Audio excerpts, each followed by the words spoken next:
So what is a running shoe rotation, and more importantly, how do you choose which shoes to add into your rotation? I'm gonna walk you through all of the shoes that are currently in my rotation and talk about what I use each specific shoe for. And as a bonus, we'll take a look at some newer shoes that I've got my eye on to replace some of my higher mileage pairs.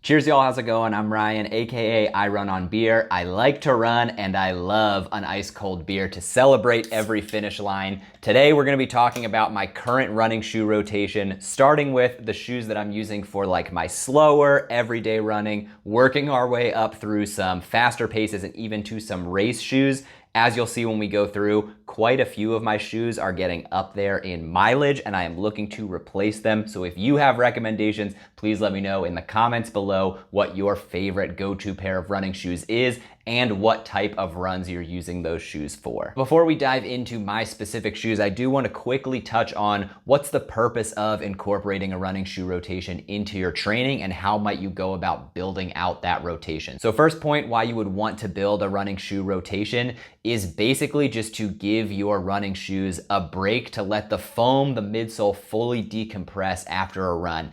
Studies have shown that it takes about 48 hours after a run for the shoe to fully recover from that run. The foam is just somewhat compressed from all the weight and shock it's been absorbing over those miles. And like I said, takes about 48 hours to fully decompress and get fresh and ready for the next run. So having a running shoe rotation at the very least allows you to rotate shoes every other day. So you're giving that time in between each run on a specific pair to let that shoe decompress, let that shoe recover and prepare for the next miles. Another benefit a lot of folks have suggested also is that by alternating different shoes, especially different styles of shoes, you are very subtly firing different muscles within your leg. If you're running in the same pair of shoes, the shoes are breaking down faster, but also those kind of support muscles on your legs, those same muscles are being stressed on every single run. Where if you alternate different types of shoes, different styles of shoes for different types of runs,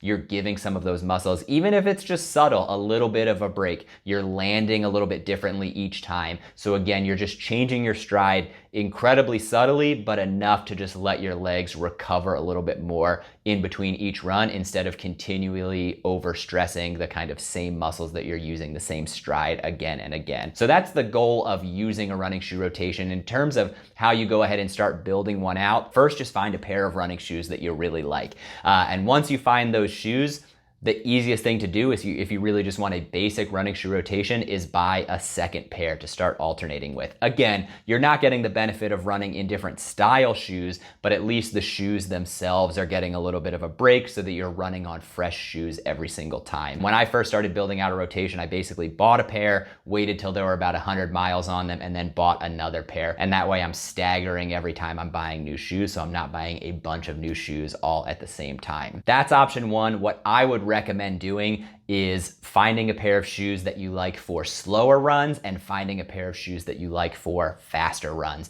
and kind of having those two shoes be the base of your running shoe rotation that you can alternate for different workouts. That's been my personal preference, kind of having a different shoe for every different type of workout and still alternating them throughout the week. So the shoes are lasting much longer, my legs are feeling better after each run, and I've got a variety of shoes to choose from depending on the type of workout I might be doing any given day. So that's just a little bit of information, but let's dive into the first shoe. Kicking things off, we have the tried and true Brooks Ghost 14s.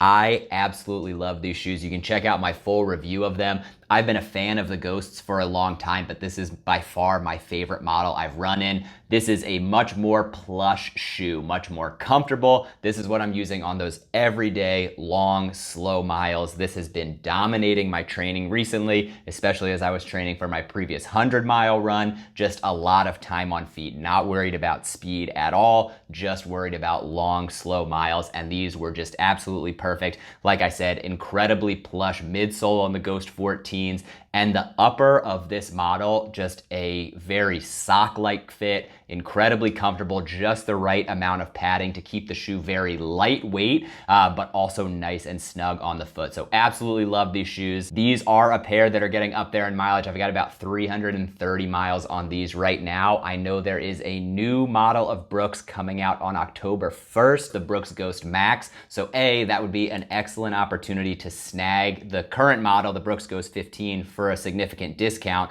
But I think I might be swayed to try out the new pair, particularly because they are cutting the heel to toe drop in half, going from 12 millimeters down to 6 millimeters for that upgrade. So I am very intrigued and will likely be snagging myself a pair of the new Brooks Ghost Max when they come out on October 1st. Moving on from the Ghosts to another similar shoe in terms of the types of runs I'm using these for. Again, for a lot of those slower, steadier miles, I wanted 2 pairs of shoes for that type of workout because that's the majority of my workload. So that way I could at least just alternate those pairs in between runs. But I do actually swap these out for some faster runs every now and then. And that is the Hoka Clifton 8s. These were actually my first ever pair of Hokas. They're hovering around 270 miles. So they've still certainly got some life left in them.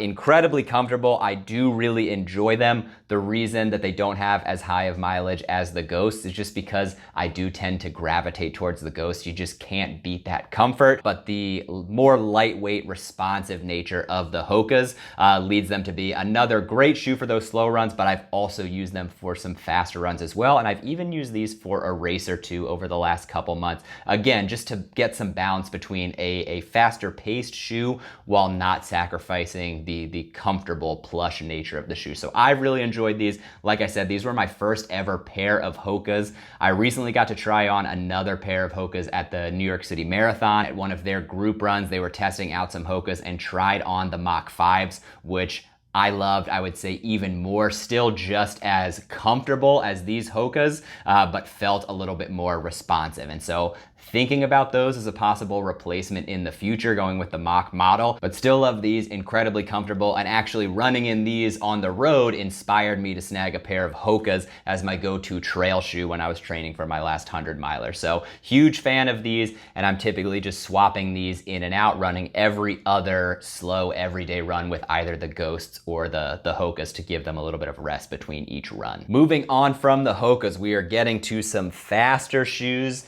So now we're moving into some speed, kind of the hybrid speed run, steady state running, tempo running, etc. Runs when I'm gonna wanna go a little bit faster than your typical endurance pace, and that is the tried and true Saucony Canvaras, specifically the Saucony Canvara 12s.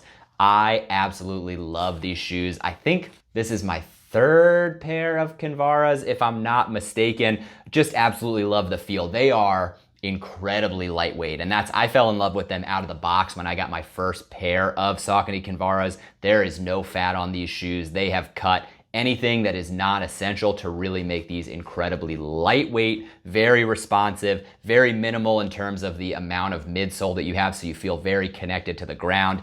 Even the outsole on the bottom, you can see most of the sole is just exposed foam, and then you have some rubber outsole on some key high touch points where you're gonna see a little bit more friction, a little bit more wear and tear. Those are a bit more protected. But even with the minimal nature of these shoes, my last pair made it right around 400 miles. These right now are sitting at 370 miles and not showing any signs of breaking, but these are the shoes I will likely look to replace in the not so distant future, but absolutely love these shoes. The only reason I kind of moved away from the Canvaras was because when I was training for ultra marathons, there was no need for any speed training. I was just doing long, slow miles, hence the Brooks and the Hokas. But as soon as I came back to road racing and started mixing in more speed work, this was the first shoe that I turned to. Absolutely love it. And like I said, I'm using these for sort of blended speed work. So steady state running, runs that are just outside of my comfort zone, tempo runs, and even some interval training as well. And as I look to replace these shoes, I am somewhat torn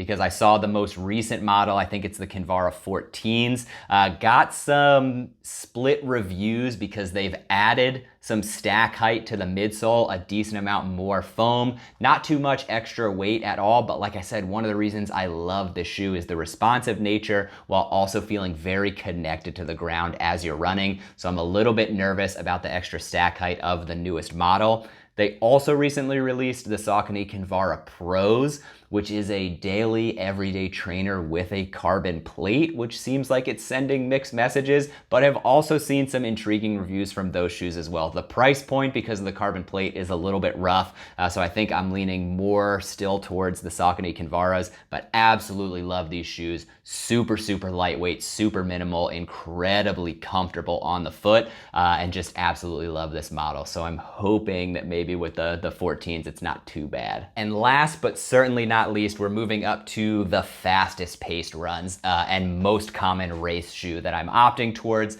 Likely not a surprise to a lot of runners that these are making an appearance, but these are the Saucony Endorphin Speed 2s because of how much I enjoyed the comfort of the Saucony Canvaras. Really just fell in love with their models of shoes, raced a bunch of the Canvaras, and was just looking for a little bit of an upgrade, a little bit of an edge, particularly for racing. So I snagged myself a pair of the Endorphin Speeds. These have a nylon plate in them, not a carbon plate, so a little bit more cost effective, but you don't get as much of the benefit, of course, of having a carbon plate within the shoes. When I first got these, I was exclusively using them as race day shoes. I think the New York City Marathon was my first race that I ran in these. Obviously used them in training a couple times just to break them in for a few long runs, but these were primarily a race shoe. As I have started marathon training again, I have opted to start using these as a long run shoe as well. I've heard from a lot of people's reviews of these shoes that using them for long runs, their legs just didn't feel as beaten up by the end of those runs, and that has certainly been the case through this block of marathon training. So these have exclusively been used for my longer runs and some long runs that had some speed work worked into them as well. These are also getting up there in mileage, although not too bad. They're only around 250 miles.